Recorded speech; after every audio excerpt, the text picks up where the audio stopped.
MrMediamate YouTube channel. We're currently watching ABC News 24.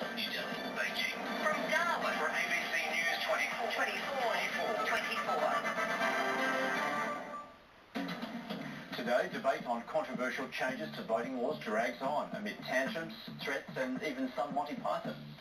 If you still want to be here on Easter Friday, on Good Friday, that's fine. I'm seeing in my mind something very similar with this bill to a colonoscopy. I fart in your general direction. MrMediamate YouTube channel. Apology and more free data after Telstra suffers its second major outage in as many months.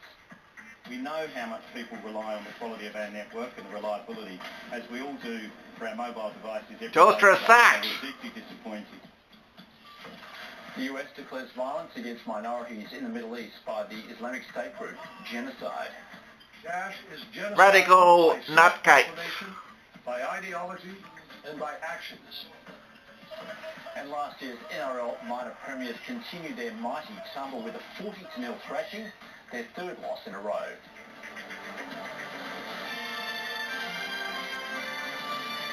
Hello and welcome to Mornings. I'm Andrew Gagan. Thanks so much for joining us. Let's first check the weather, see how it's looking on this Friday. And it's mostly Looking good. Brisbane will be partly cloudy, a shower or two in Sydney. Melbourne, rain and windy. Canberra, rain and a possible storm. Rainy in Hobart, I should say. Partly cloudy in Adelaide. And Perth and Darwin, showers with a possible storm.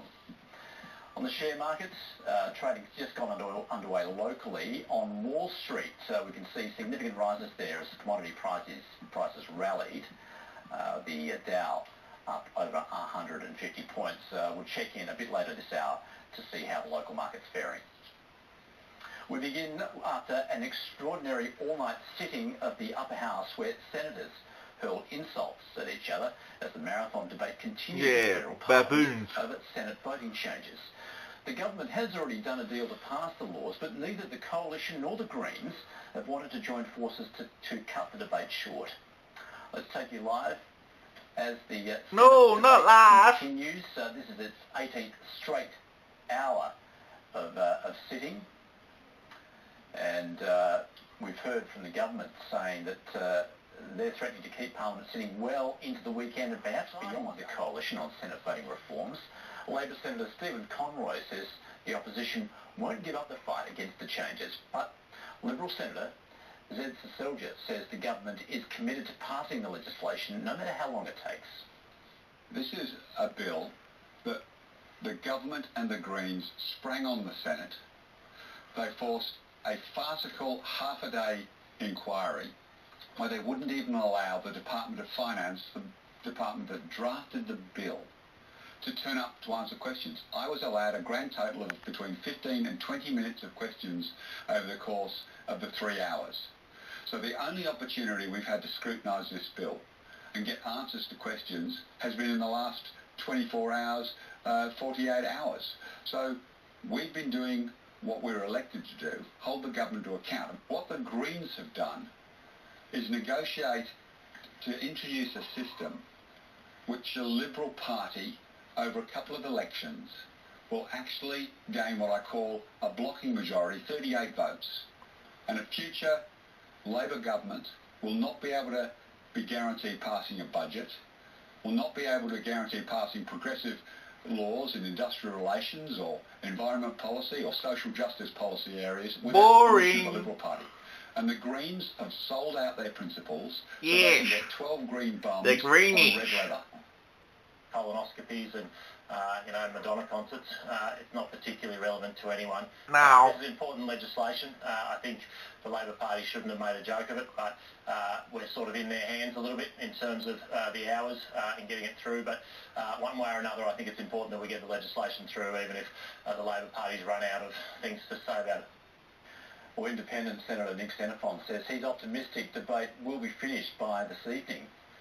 This is fair. Having a minimum of 1 to 6 above the line or a minimum of 1 to 12 below the line will get rid of the preference whisperers, the backroom deals, but it will also require voters to think about choices other than the major parties, which I think is a good thing. I don't begrudge my colleagues who oppose this legislation. It's an important piece of legislation to have this say. I don't support a gag, but when we get a lecture about 3 or 4 in the morning as to the meaning of filibuster by one of my opposition colleagues, that's something. And when Senator Glenn Still, a Labor senator from WA, who's a terrific bloke, when he starts What are you blokes doing? colonoscopy in the context of this legislation, you know the debates literally get rock bottom. It's up to those opposing legislation. Look, if they want to keep going all day today, tomorrow, till Good Friday, beyond, it's up to them. And look, I respect that right. I think you should never use the gag when it comes to substantive debates. And Yeah, gag the pollies. I'd like to think it'll be over by midnight tonight.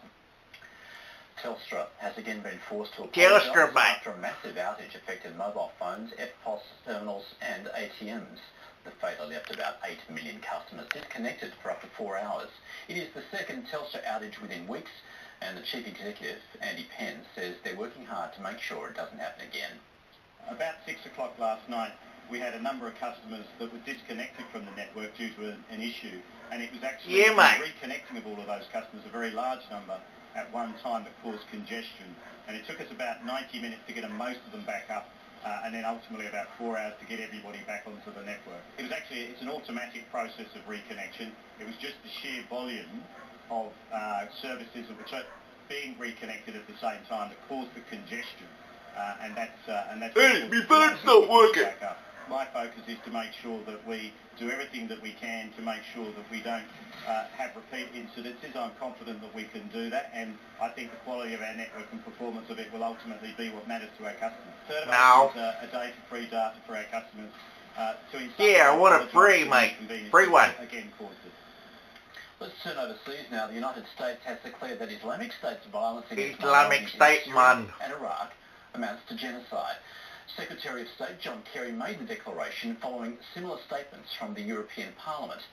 With the details, here's North America correspondent Michael Vincent.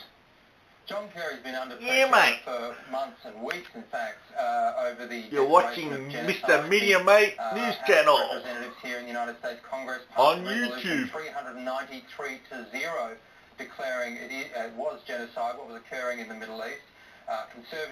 Some conservative members of the House of Representatives were concerned for months that it was Christians that were being subject to genocide. The deadline was March 17th. He's the nutcase. That date, and today, extreme nutcase from Syria. What is occurring in the Middle I East? am extreme Muslim.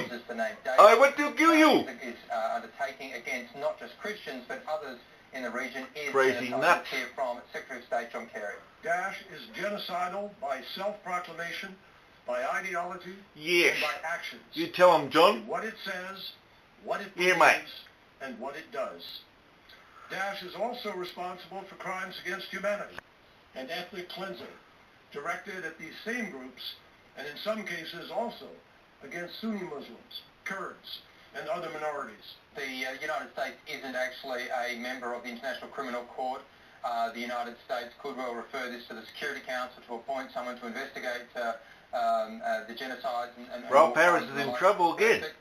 The reality He's a naughty boy. All that they have pledged to do, and this has been followed up in by statements today and interviews by various spokespeople for the State Department, is act to collect more evidence and more information. They are already attempting to destroy Islamic State.